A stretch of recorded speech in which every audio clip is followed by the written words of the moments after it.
Hello students.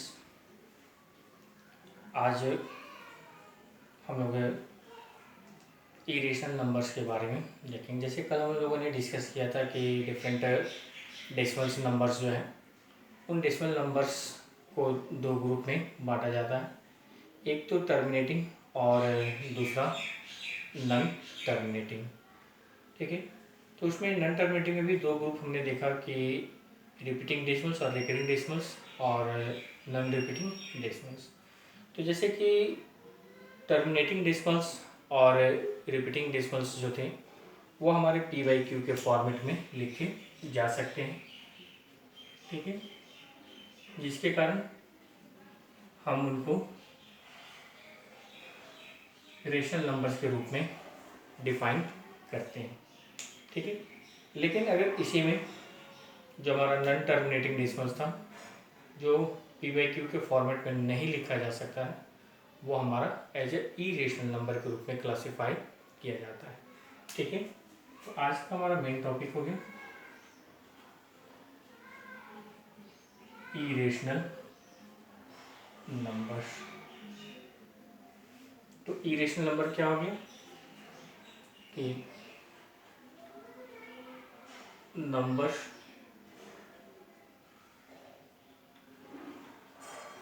whose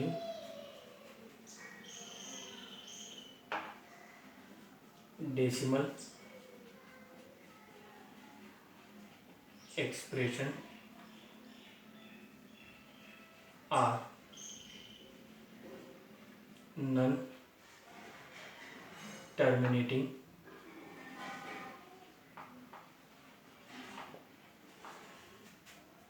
non repeating decimals. वैसे number जो जिनका डेसिमल एक्सप्रेशन जब हम फाइंड आउट करते हैं, डेसिमल में एक्सप्रेस करते हैं, तो वो हमारा नॉन टर्मिनेटिंग नॉन रिपीटिंग है। तो उस कंडीशन में हम लोग उसको इरेशनल नंबर के रूप में क्लासीफाई कर सकते हैं। जैसे अगर वो ऑलरेडी डेसिमल एक्सप्रेशन में दिया हुआ हो, तो जैसे 0.01001 अप टू इन्फिनिटी, उसी तरह से 2.12 112 1112 एंड शो। इस तरह के नंबर्स जो अपने आप को रिपीट नहीं कर रहे हैं और एंड भी नहीं हो रहे हैं। दूसरा कि non perfect roots, non perfect roots, वैसे रूट्स जिनको टर्मिनेट नहीं कर सकते हैं। ठीक है, जैसे क्लास 8 में जो है आप स्क्वायर रूट क्यूब रूट्स के बारे में पढ़े हैं। तो जैसे स्क्वायर रूट्स में कई सारे ऐसे नंबर्स होते हैं जिनका रूट हम एलिमिनेट नहीं कर पाते हैं। जैसे कि रूट 4 है, रूट 4 का 2 हो जाता है, रूट हट जाता है। रूट 9 जिसमें से 3 हो जाता है, रूट 16 4 हो जाता है, तो उनका रूट्स हमारा एलिमिनेट हो जाता है। उसी तरह से क्यूब रूट में ले, क्यूब रूट 8 लेते हैं 2 हो जाता है, क्यूब रूट 64 लेते हैं 4 हो जाता है, क्यूब रूट 125 लेते हैं 5 हो जाता है। तो इन सब के रूट्स हट जाते हैं, तो ये हमारा रेशनल होगा। लेकिन जिनके रूट्स एलिमिनेट नहीं हो पाते हैं, मतलब कि जैसे स्क्वायर रूट हम निकाल रहे हैं, डिवीजन मेथड से निकाल रहे हैं, लेकिन वह डिवाइड खत्म ही नहीं हो रहा है, तो वैसे नंबर्स जो हैं उसको हम इरेशनल नंबर के रूप में क्लासीफाई कर सकते हैं।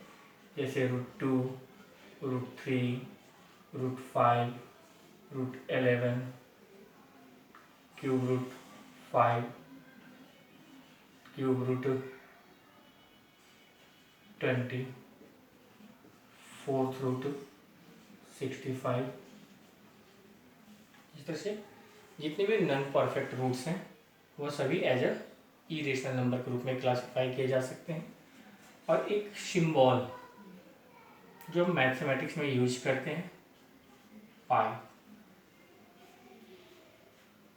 ये पाई भी हमारा इरेशनल नंबर है। ठीक है, नॉर्मली हम पाई को दो फॉर्मेट में 3.14 और 22/7 लेते हैं। तो जब हम इस फॉर्मेट में लेते हैं तो ये हमारा रेशनल होता है, लेकिन खुद पाई इरेशनल में काउंट किया जाता है। क्यों? क्योंकि पाई जो है वह किसी भी सर्कल के सरकमफ्रेंस और उसके डायमीटर का रेशियो होता है। ठीक है, तो जब उस रेशियो को हम डेसिमल में एक्सप्रेस करते हैं तो वह अप टू इन्फिनिटी तक, बहुत सारे मैथमेटिशियंस जो है मिलियंस ऑफ डिजिट्स डेसिमल में कैलकुलेशन कर चुके हैं, लेकिन उसका कहीं कोई आंसर अभी तक नहीं मिल पाया है। तो ये जो डेसिमल हम लेते हैं 3.14 या 22 ऐसे में, ये हमारा एक अप्रोक्सीमेट वैल्यू होता है जो कैलकुलेशन को ईजियर बनाने के लिए या कैलकुलेशन को करने के लिए जो है यूज किया जाता है, कि अप्रोक्सीमेट वैल्यू लिया जाता है, तो ये हमारा रेशनल होता है। लेकिन जब हम पाई के एग्जैक्ट वैल्यू या पाई के लिए करते हैं तो उस कंडीशन में वो हमारा इरेशनल नंबर के रूप में क्लासीफाई किया जाता है। ठीक है, अब इरेशनल नंबर्स के कुछ प्रॉपर्टीज को अगर हमने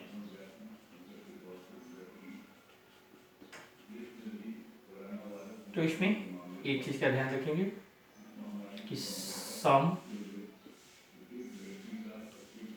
डिफरेंस, प्रोडक्ट और डिवीजन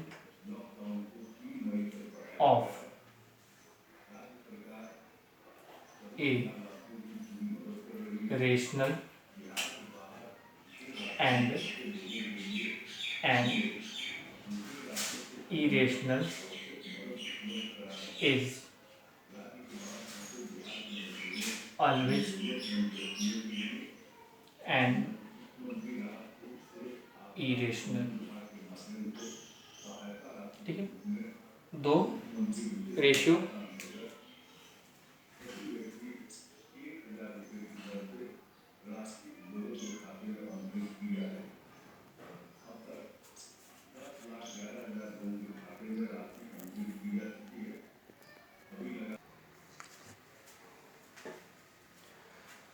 तो इसमें किसी भी एक रेशनल और इरेशनल का ऐड करें, सब्ट्रैक्ट करें, मल्टीप्लाई करें या डिवाइड करें, वह हमेशा इरेशनल होता है। ठीक है, जैसे 2 + √3, 5 - √2, √3 - 1, 5 √2, 7/√3, √5/7 etc। ये सभी हमारे इरेशनल नंबर हैं। मतलब कि एक रेशनल, जैसे यहाँ पर 2 रेशनल है, √3 इरेशनल है, दोनों को ऐड करें तो जो रिजल्ट होगा वो इरेशनल आएगा। ठीक है, जैसे कि 2 हो गया और √3 का क्या होता है 1.732 एंड सो ऑन। यहाँ डेसिमल देंगे या 000। तो जब ये हमारा टर्मिनेट नहीं हो रहा है तो इसका ऐड करने पर भी कोई टर्मिनेटिंग या रिपीटिंग डेसिमल्स ऑब्टेन नहीं हो सकता है। इसलिए क्या होगा कि वह रिजल्ट जो होगा वो भी हमारा एक non terminating non repeating decimal होगा और वह इरेशनल नंबर हो जाएगा। इसी तरह से इन सब का कैलकुलेशन जब हम करेंगे, डेसिमल एक्सप्रेशन इनका जब हम लेंगे तो वह हमारा इरेशनल नंबर आता है, क्योंकि डेसिमल एक्सप्रेशन हमारा नॉन टर्मिनेटिंग नॉन रिपीटिंग होता है। वही दूसरा केस अगर लेते हैं तो सम, डिफरेंस, प्रोडक्ट और division of 2 irrational numbers need not to be an irrational। ठीक है, मतलब कि 2 इरेशनल नंबर अगर है उसको हम ऐड करें, सब्ट्रैक्ट करें, मल्टीप्लाई करें या डिवाइड करें तो वह ज़रूरी नहीं है कि वह हमारा इरेशनल ही हो। रिजल्ट हमारा रेशनल और इरेशनल दोनों हो सकते हैं, डिपेंड करता है कि वो इरेशनल नंबर कैसे हैं। ठीक, जैसे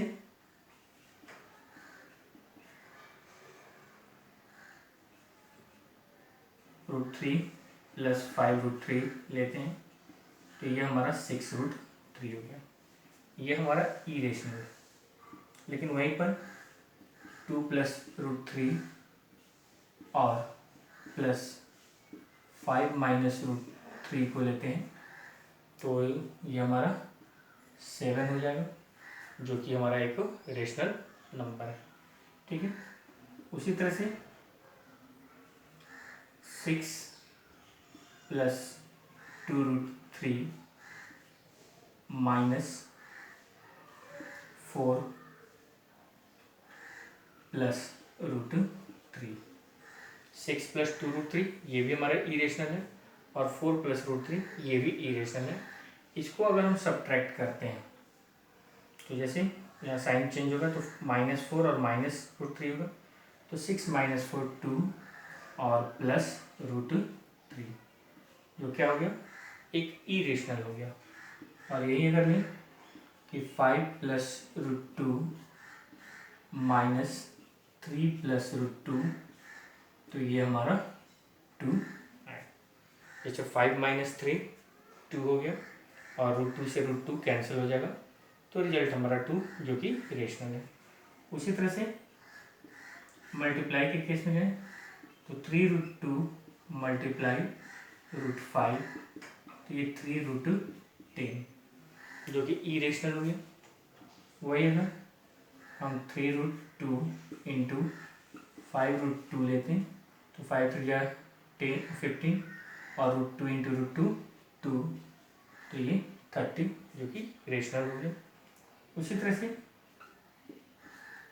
अगर हम 15√3 ÷ 5√2 लेते हैं तो ये हमारा 3√3/2, जो कि इरेशनल हो जाएगा।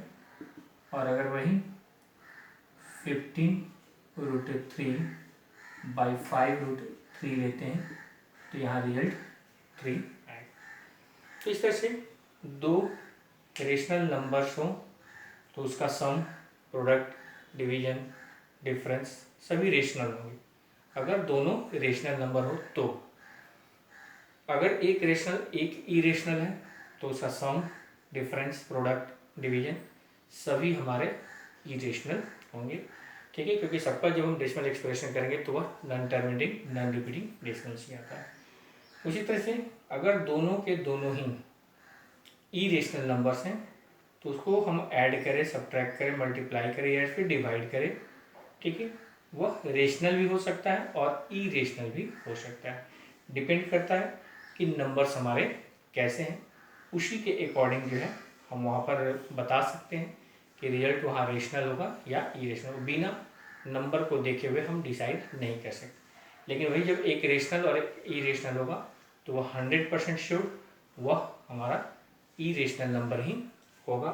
ठीक है, उसमें कहीं कोई डाउट नहीं है, कहीं कोई आपका मतलब कि कन्फ्यूजन नहीं होना चाहिए कि एक रेशनल और एक इरेशनल को जोड़ेंगे तो रिजल्ट हमारा क्या होगा। ठीक है, अब हम नेक्स्ट टॉपिक की तरफ बढ़ेंगे और देखेंगे कि वहाँ पर जो इरेशनल नंबर्स हैं या जो नंबर पैटर्न्स हैं, इनको अगर हम नंबर लाइंस पर रिप्रेजेंट करें तो कैसे करेंगे।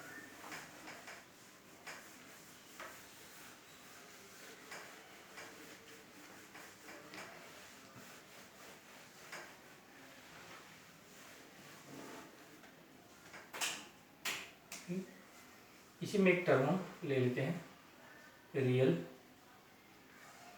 नंबर्स। तो नॉर्मली हम कह सकते हैं rational and irrational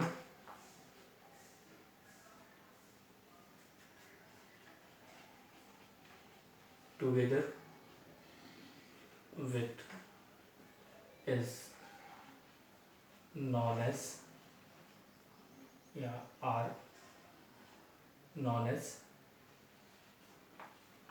real number, मतलब कि रेशनल इरेशनल दोनों मिला करके हमारा रियल नंबर होता है।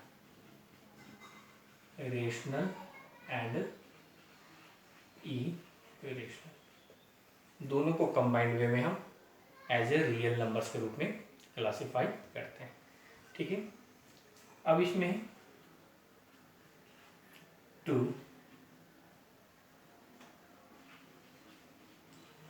Represent root x on real number line. Real number line कहने का अर्थ है कि वह लाइन जो रेशनल और इरेशनल दोनों को ही एक्सप्रेस करता है या दोनों को ही एक्सप्रेस किया जा सके। ठीक है, तो इसमें जैसे √2, √3, √5, √6, √7 इस तरह के नंबर्स जो हैं इनको नंबर लाइंस पर कैसे रिप्रेजेंट करेंगे। तो इसमें करेंगे क्या कि दो तरीके हैं, दो ऑप्शन हमारे पास हैं। ठीक है,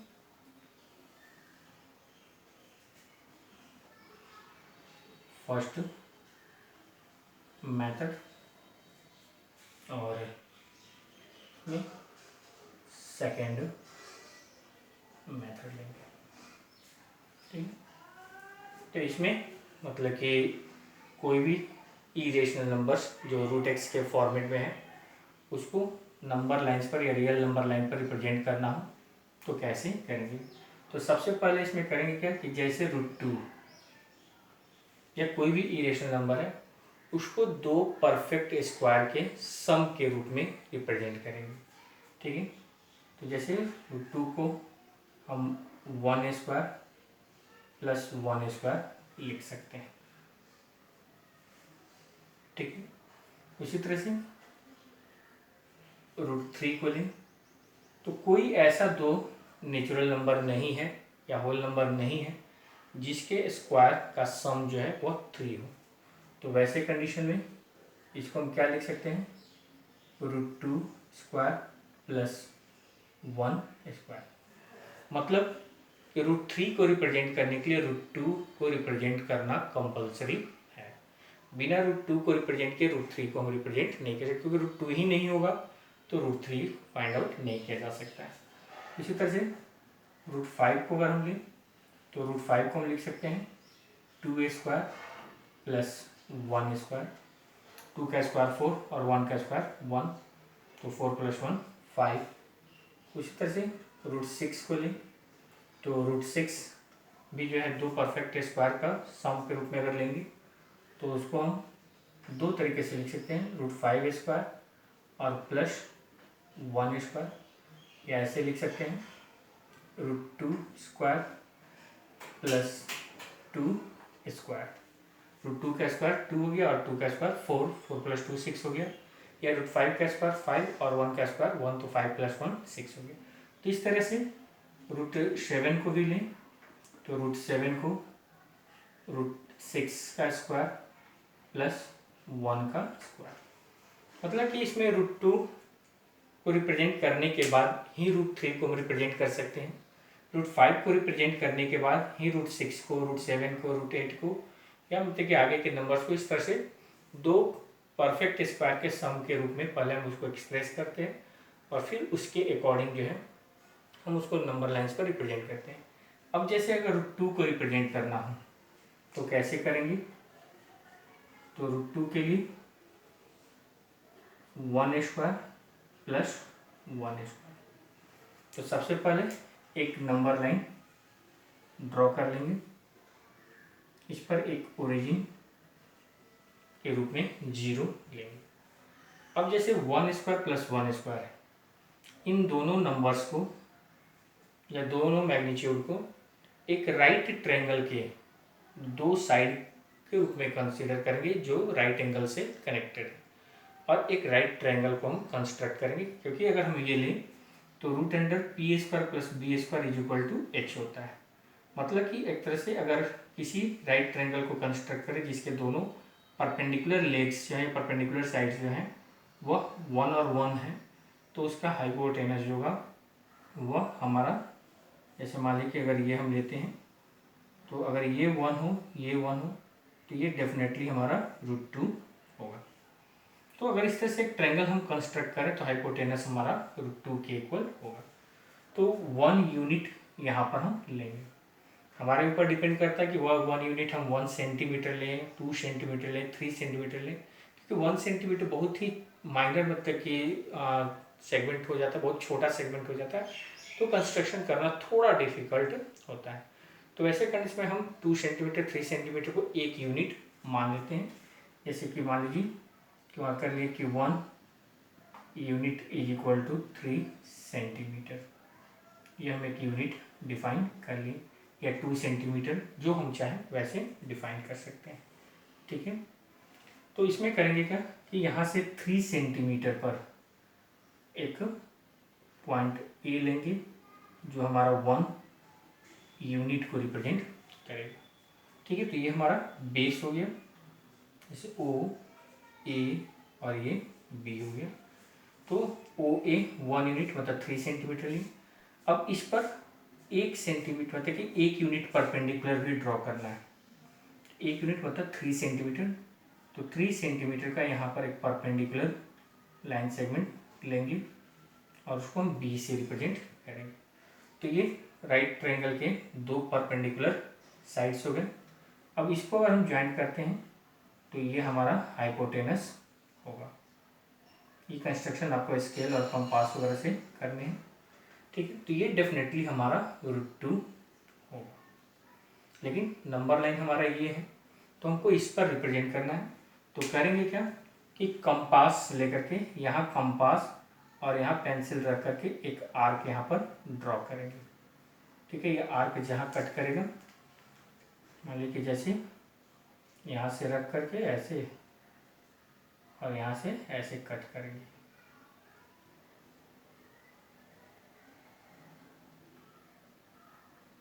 ये मान लीजिए कि ये हमारा सी हो गया, तो ये ओ बी और ओ सी इक्वल है। तो जब ये ओ बी हमारा √2 को रिप्रेजेंट कर रहा है तो ओ सी भी √2 को रिप्रेजेंट करेगा। ठीक है, मतलब कि in right triangle O A B, O A equal to A B 1 unit, angle O A B 90 degree, तो O B is equal to क्या हो गया √O_A² plus AB² 1A² plus 1A², तो ये हो गया √2। ठीक है, तो OC is equal to OB है, तो ये √2 हो गया। तो इसमें कह सकते हैं कि शो C रिप्रेजेंट्स √2। इस तरीके से जो है वहाँ पर √2 को हम रिप्रेजेंट कर पाते हैं। ठीक, तो ये हमारा प्रोसेस होगा। सबसे पहले एक स्ट्रेट लाइन ड्रॉ करेंगे, ओरिजिन पॉइंट एज अ 0 के रूप में लेंगे। अब चूंकि यहाँ √2 1 + 1 है, तो 1 यूनिट 2 सेंटीमीटर 3 सेंटीमीटर जो हम चाहें वो ले सकते हैं। तो 1 यूनिट एक OA ड्रॉ की, और ए पर दूसरा परपेंडिकुलर साइड ड्रॉ करना है, तो दूसरा परपेंडिकुलर साइड भी हमारा 1 यूनिट ही चाहिए। तो OA पर जो है एक परपेंडिकुलर ड्रॉ करेंगे और 3 सेंटीमीटर जो हम 1 यूनिट ही लेकर चल रहे हैं तो उतना कट करके वहाँ बी से प्रेजेंट करेंगे और OB को ज्वाइन कर देंगे, तो ये हमारा राइट ट्रायंगल बनेगा, जिसमें कि यह OB जो होगा वो हमारे √2 को रिप्रेजेंट करेगा। अब इस OB के इक्वल हमको इस लाइन्स पर लेना है, तो यहाँ O पर कंपास, B पर पेंसिल टिप जो है रख करके और आर्क ड्रॉ करेंगे। जहाँ वो कटेगा, मान लीजिए C पर कट रहा है तो C जो होगा वो हमारा √2 को रिप्रेजेंट करेगा।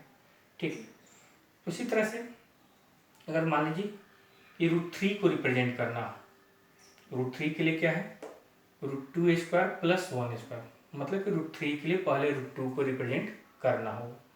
तो जैसे √2 को रिप्रेजेंट करने का प्रोसेस यही हो गया।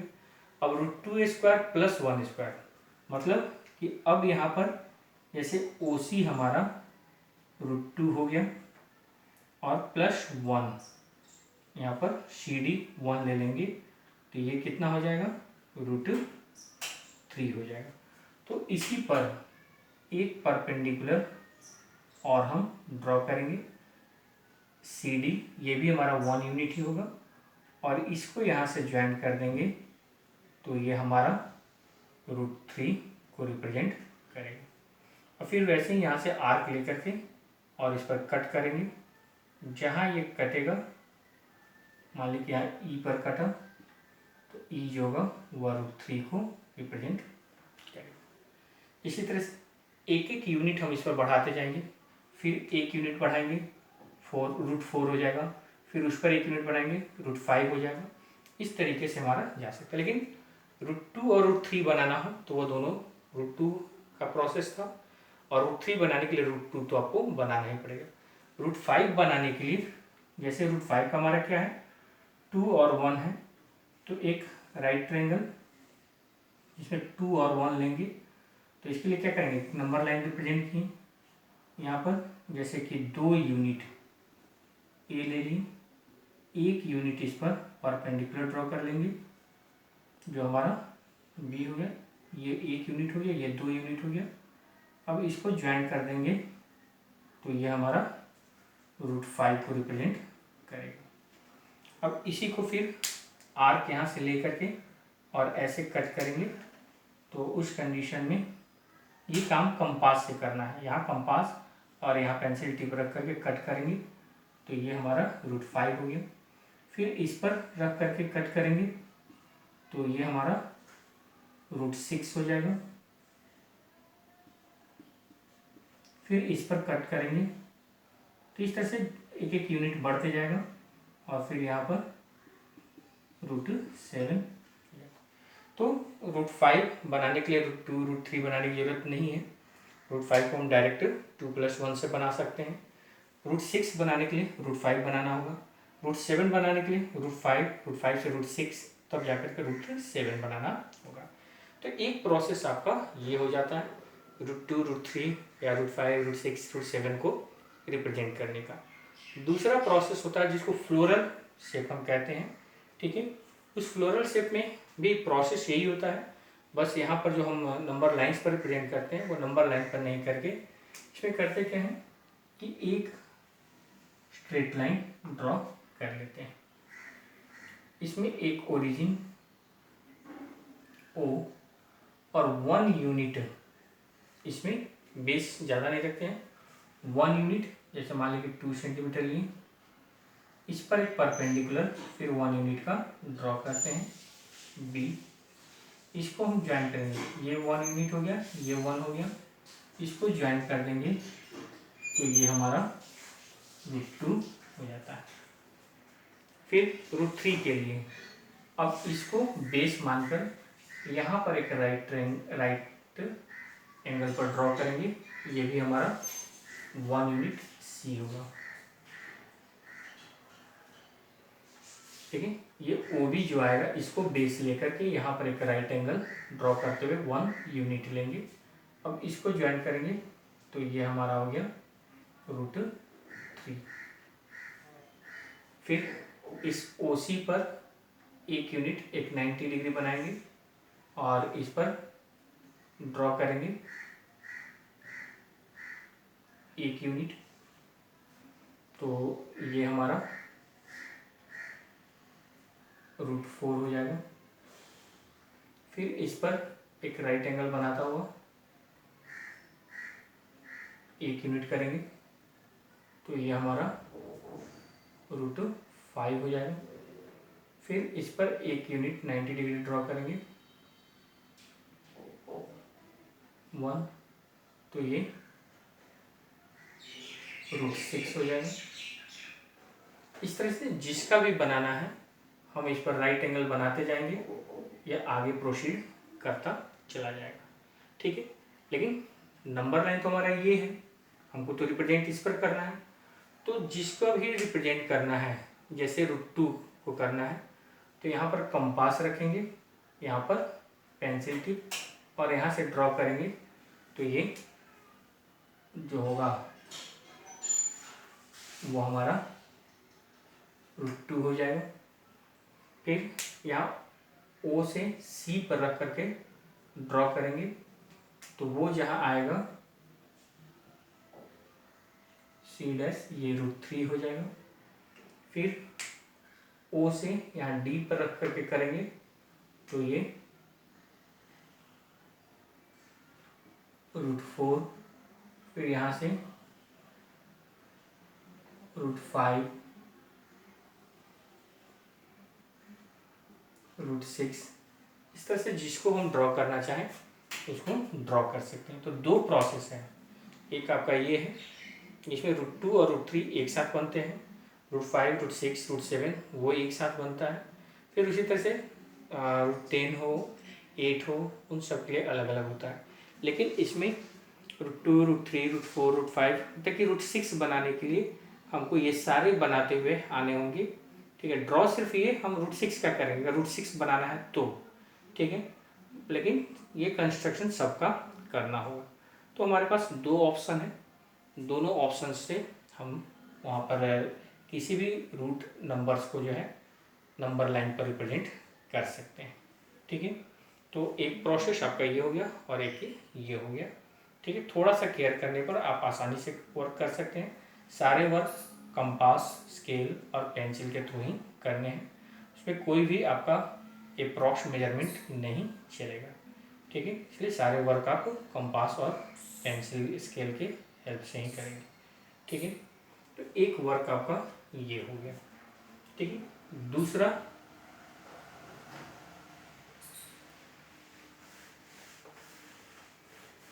अगर कोई डेसिमल नंबर है to represent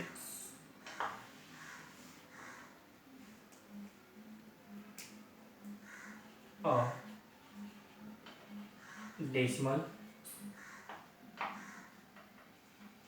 number on number line, इसमें जैसे कि 3.7 तो नॉर्मली एक स्ट्रेट लाइन ड्रॉ करेंगे, 0, 1, 2, 3, 4, 5, इधर -1।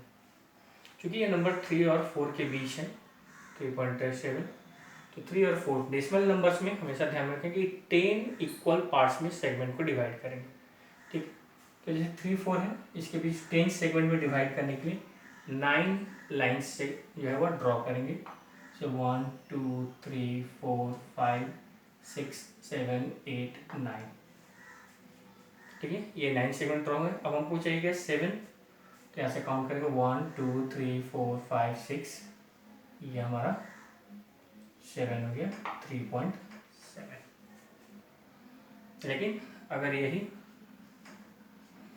हमारा 2 डिजिट, 3 डिजिट, 4 डिजिट या फिर रिपीटिंग डेसिमल्स हो, जैसे कि 2.735 को रिप्रेजेंट करना है, तो इसको विजुअलाइजिंग मेथड का यूज क्या है। विजुअलाइजिंग करने का अर्थ क्या हो गया कि चूंकि ये नंबर डेसिमल के डेसिमल में जा रहा है, मतलब कि ये इससे भी छोटे सेगमेंट्स में डिवाइड होगा, तो हम उसको ऑब्जर्व नहीं कर सकते उतने छोटे स्केल को, इसलिए उसको हम विजुअलाइज करते हैं या यूँ कहें कि मैग्नीफाई कर लेते हैं। मैग्नीफायर ग्लास से किसी भी छोटे चीज़ को देखने पर क्या होता है, वो बड़ा दिखता है। ठीक है, तो वैसे कंडीशन में करेंगे क्या कि इस छोटे सेगमेंट को और तोड़ने के लिए हम मैग्नीफाइंग ग्लास का यूज करेंगे। ग्लास से उसको मैग्नीफाई कर लेंगे, बड़ा कर लेंगे, उसके बाद तोड़ेंगे, फिर जो छोटा टुकड़ा आएगा फिर उसको मैग्नीफाई करेंगे, फिर उसको ब्रेक करेंगे। तो इसके लिए कैसे करेंगे, तो एक जैसे पॉजिटिव है तो 0, 1, 2, 3, 4, 0। अब इसको 10 सेगमेंट्स में डिवाइड करेंगे, 1, 2, 3, 4, 5, 6, 7, 8 एंड 9। ये नंबर क्या है 2.7। तो इसमें 1, 2, 3, 4, 5, 6, 7 ठीक है, या इसको थोड़ा सा और विजुअलाइज आप कर लीजिए, थोड़ा और स्पेस ले लीजिए। 0 1 2 3 4। ऐसे कोई जरूरी नहीं है कि हम 0 से 1 दिखाएं हैं। हमको अगर स्पेस कम पड़ रहा है तो सिर्फ 1 2 3 ही दिखा सकते हैं, या सिर्फ 2 और 3 को भी दिखाया जा सकता है। ठीक है, तो 1 2 3 4 5 6 7 8 9। तो 1 2 3 4 5 6 7, ये हमारा हो गया 2.7 और ये हो गया 2.8। अब ये नंबर क्या है, 2.7 से बढ़ रहा है, मतलब कि 2.7 के बाद है, लेकिन ये 2.8 नहीं है, इसलिए 2.8 के बीच। तो एक और लाइन ड्रॉ करेंगे अब यहाँ पर, और इसके इक्वल ये डिस्टेंस है। अब ये नंबर 2.7 को और ये नंबर 2.8 को रिप्रेजेंट करेगा।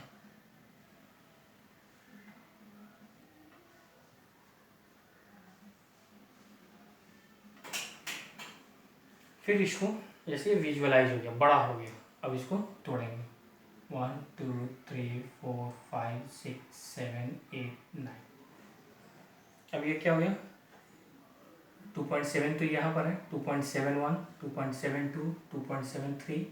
हमको क्या चाहिए, 2.73 चाहिए, 2.73 और उसका 2.74। फिर एक अनदर लाइन, क्योंकि 2.73 से नंबर बड़ा है तो यू गेट 2.73 और ये 2.74। फिर इसको 1 2 3 4 5 6 7 8 9। अब क्या है, 2.73 के बाद 5 लेना है, 1 2 3 4 5, 2.735। इस तरह से हम उसको रिप्रेजेंट कर सकते हैं। ठीक है, उसी तरह से अगर 2.73 यहाँ रेकरिंग दिया हुआ, ठीक है, तो इसका अर्थ क्या हो गया, 2.7333। तो चूँकि इनफाइनाइट तक है तो उतने बड़े हम स्पेस में वर्क कर नहीं सकते हैं, तो इसको 2 और 3 डिजिट्स तक ले करके हम उसको अप्रॉक्सीमेट वैल्यू से 2.733 को रिप्रेजेंट कर देंगे। सेम प्रोसेस से वहाँ पर हमारा हो जाएगा। ठीक है, तो जहाँ पर हमारा रिपीटिंग डेसिमल्स हो उसको 2 और 3 स्पेस तक ले करके हम उसको रिप्रेजेंट कर सकते हैं। तो एक हो गया कि सिंपल हमारा टर्मिनेटिंग डेसिमल है, उसमें भी सिंगल डिजिट है अगर डेसिमल पार्ट में, तो एक नॉर्मल वे में नंबर लाइंस पर जिस दो इंटीजर्स के बीच वाला लाई करता है उसको 10 स्मॉल सेगमेंट्स में डिवाइड करके जो सेगमेंट चाहिए वो हम काउंट करके वहाँ रिप्रेजेंट कर देंगे। लेकिन अगर मोर देन 1 डिजिट है तो फिर उसके लिए हमको विजुअलाइजिंग मेथड का यूज करना होगा, उसको विजुअलाइज करना होगा, तभी हम उस प्रोसेस को यूज कर सकते हैं। ठीक है, तो ये हमारा वर्कआउट हुआ कि उसमें पहले 2.7 को रिप्रेजेंट करना, तो 2.7 2 और 3 के बीच है, तो 2 और 3 को 10 इक्वल पार्ट में डिवाइड किया, 2.7 मिला। चूँकि 2.7 से नंबर बड़ा है तो 2.7 और 8 दोनों के बीच होगा, तो इसको फिर इनलार्ज किया गया। फिर 2.7 और 8 के बीच 2.73 चाहिए, तो 10 ब्लॉक्स में डिवाइड किया, 2.73 मिल गया। तो 3 नहीं चाहिए, 3 के बाद हमको 5 चाहिए, मतलब उसके आगे का स्टेप चाहिए, तो 2.73 के बाद चाहिए, लेकिन 2.74 भी नहीं चाहिए, तो मतलब कि इस दोनों के बीच है। तो फिर इसको इनलार्ज करें और फिर उसको 10 स्मॉल सेगमेंट में डिवाइड करके हम उसको, मान लो कि और कोई डिजिट होता एक स्टेप हम और आगे बढ़ते। तो इस तरीके से हम नंबर्स को जो है विजुअलाइज करके और नंबर लाइंस पर रिप्रेजेंट कर सकते हैं। ठीक है, तो ये हो गया कि किसी भी रूट वाले नंबर्स को नंबर लाइंस पर रिप्रेजेंट करना हो तो कैसे करें। ठीक है, दूसरा चीज़ में ध्यान रखेंगे कि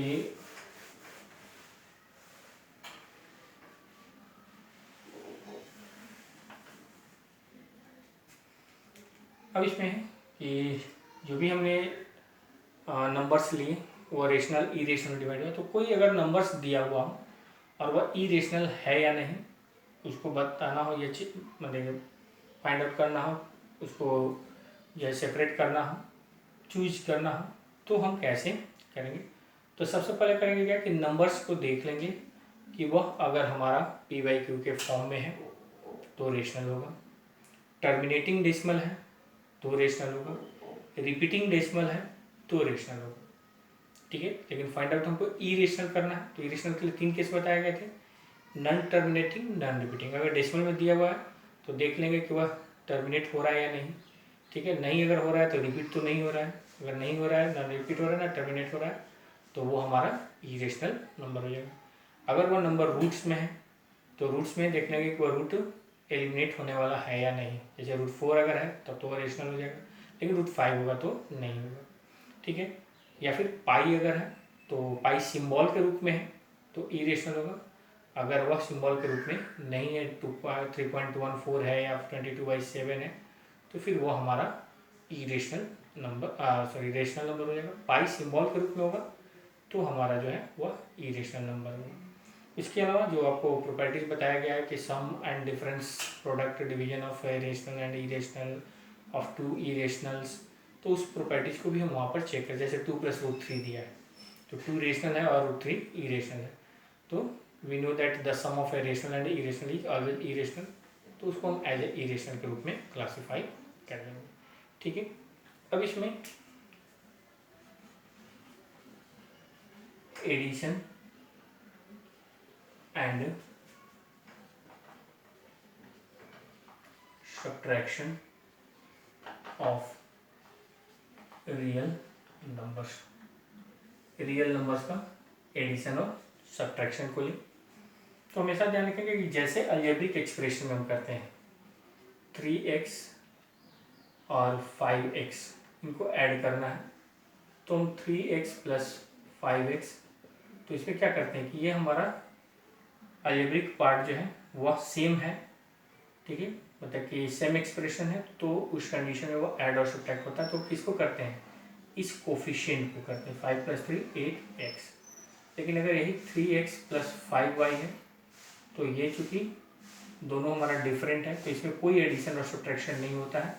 ठीक है, वह जैसे कि तैसे रह जाता है, या यूँ कह कि सेम वे में 3x + 5y ही रह जाता है।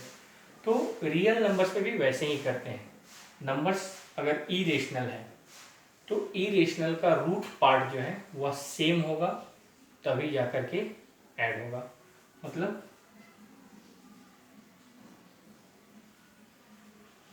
एडिशन और subtraction is made only between numbers having same irrational part। जैसे 5√3 है तो ये हमारा रेशनल पार्ट हो गया और ये हमारा इरेशनल पार्ट हो गया।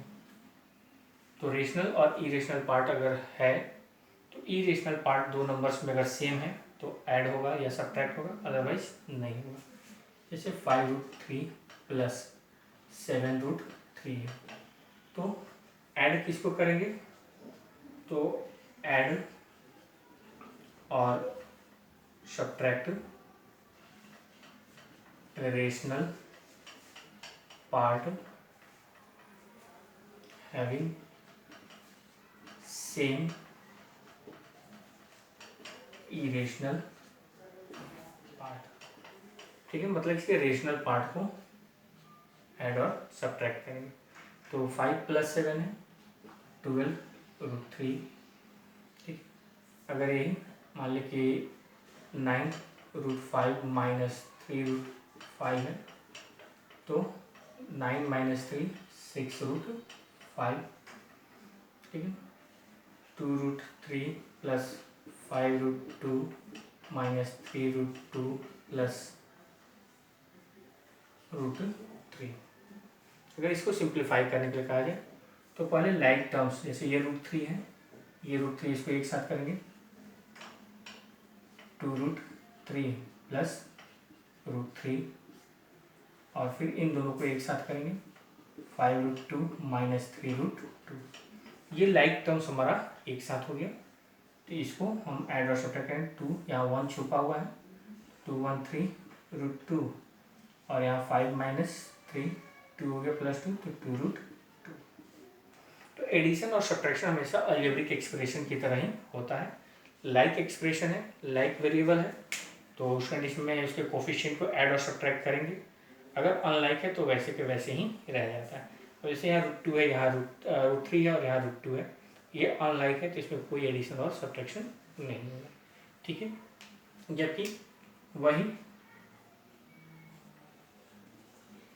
प्रोडक्ट और डिवीजन,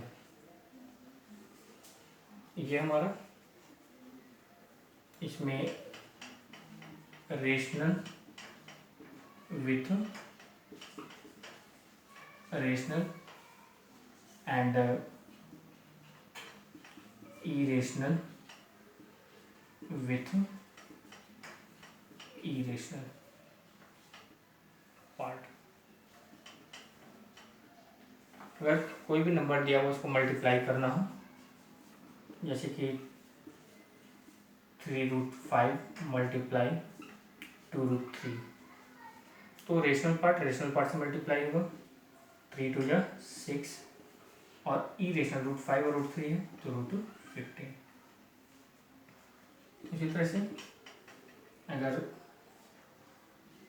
5√2 इंटू 3√2 है तो 5 3 जा 15, और √2 इंटू √2 2, तो 15 2 जा 30, ठीक है। 3 प्लस 2√5 इंटू 2√3 प्लस √5, इसको 1 बाई 1 मल्टीप्लाई करेंगे, 3 इंटू 2√3 प्लस √5 और प्लस 2√5 इंटू 2√3 प्लस √5।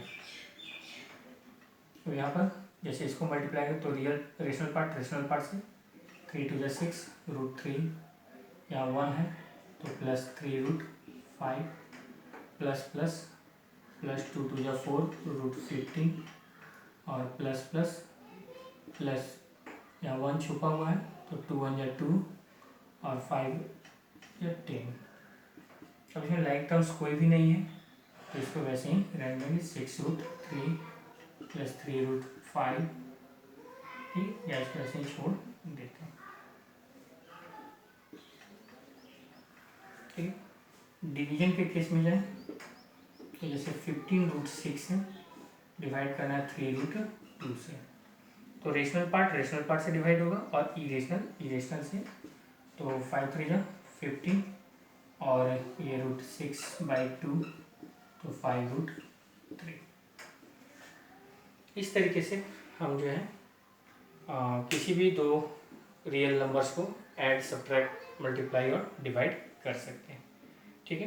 ध्यान रखना है कि जैसे अलजेब्रिक एक्सप्रेशन में जब तक टर्म्स लाइक नहीं है, वेरिएबल्स लाइक नहीं है, उनको ऐड सब्ट्रैक्ट नहीं करते हैं, और ऐड सब्ट्रैक्ट करते भी हैं तो किसको करते हैं, तो उनके कोफिशिएंट को उनके अकॉर्डिंग टू साइन के थ्रू, ठीक है। दोनों साइन सेम है तो ऐड कर दिए, साइन एक प्लस एक माइनस है तो सब्ट्रैक्ट कर दिए, ठीक है।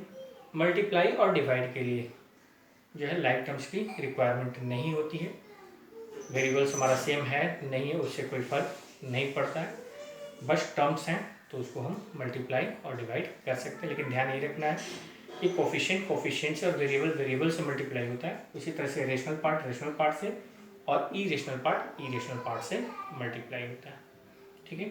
तो आज के लिए यही है, फिर नेक्स्ट वीडियो में नेक्स्ट टॉपिक के साथ, ओके, थैंक यू।